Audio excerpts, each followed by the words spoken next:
ओम भद्रं कर्णे हिंदू मंत्रों और जापों के दरमियान आज वज़ीर-ए-आज़म नरेंद्र मोदी ने अयोध्या में राम मंदिर का बाज़ाब्ता इफ्तिताह कर दिया। मोदी ने कहा कि राम मंदिर के साथ इंडिया सदियों की ज़हनी गुलामी से बाहर आ गया है। ये भारत का समय है और भारत अब आगे बढ़ने वाला है। शताब्दियों की प्रतीक्षा के बाद हम यहां पहुंचे हैं। हम सब ने इस युग का, इस कालखंड का इंतजार किया है।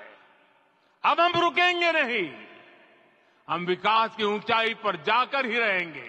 वज़ीर-ए-आज़म मोदी ने कहा कि राम मंदिर के साथ इंडिया अब अपना 1000 साल का मुस्तकबिल तय करेगा।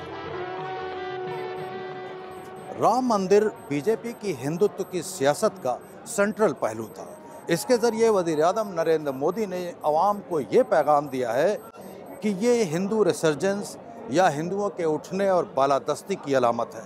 इसके ज़रिए ये सियासी पैगाम भी दिया गया है कि मुल्क में बीजेपी ही हिंदू मज़हब और सकाफ़त की सबसे बड़ी मुहाफ़िज़ है।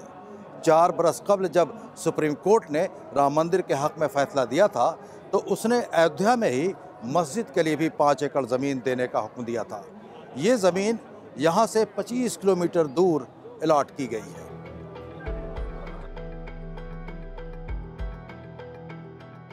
ये धन्नीपुर गांव है। ये बुनियादी तौर पर एक मुस्लिम अक्सरियती इलाका है और ये वही ज़मीन है जो हुकूमत ने मस्जिद के लिए अलॉट की है। 4 साल गुजर चुके हैं लेकिन अभी तक इसकी बुनियाद भी नहीं रखी जा सकी है।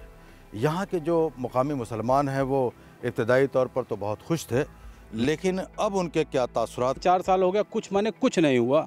यहाँ बस वही है, जैसे था वही नाप के अपना छोड़ दिया गया है। यहाँ के जनता के लोग में अब थोड़ा सा मायूसी पैदा हो गई है।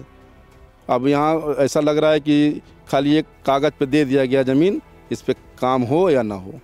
क्या सरकार, सिर्फ जो राज्य सरकार हमारे योगी आदित्यनाथ मुख्यमंत्री जी हैं, क्या ये हिंदुओं के मुख्यमंत्री हैं? हम मुसलमान के मुख्यमंत्री नहीं हैं? या तो खुले आम ऐलान करा दें कि हम हिंदुओं के मुख्यमंत्री हैं, हम मुस्लिम को नहीं जानते। अगर यही सब करना था तो सुप्रीम कोर्ट में जो ये मुकदमा चल रहा तो ये भी ज़मीन ना देते। हमें क्या, पूरे देश को नहीं लग रहा है कुछ नहीं होना है। सिर्फ एक चुनावी एजेंडा है, एक राजनीति है और कुछ है नहीं। यहाँ पे मुसलमानों के लिए खास तौर पर कुछ भी नहीं है। अरशद अफजाल खान अयोध्या के एक सीनियर सहाफ़ी हैं। अरशद, ये बताइए कि मस्जिद के मामले में इतनी ताख़ीर क्यों हो रही है?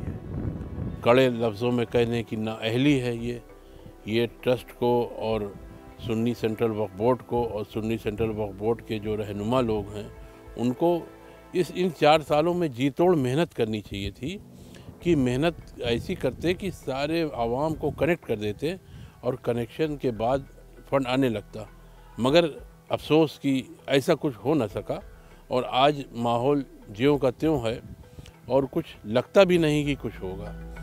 2 महीने बाद होने वाले इंतखाबात में राम मंदिर को एक बड़ी सियासी और मजहबी जीत के तौर पर पेश किया जाएगा। ये पार्लिमानी इंतखाबात ये तय करेंगे कि सेकुलर इंडिया का सियासी मुस्तकबिल क्या होगा।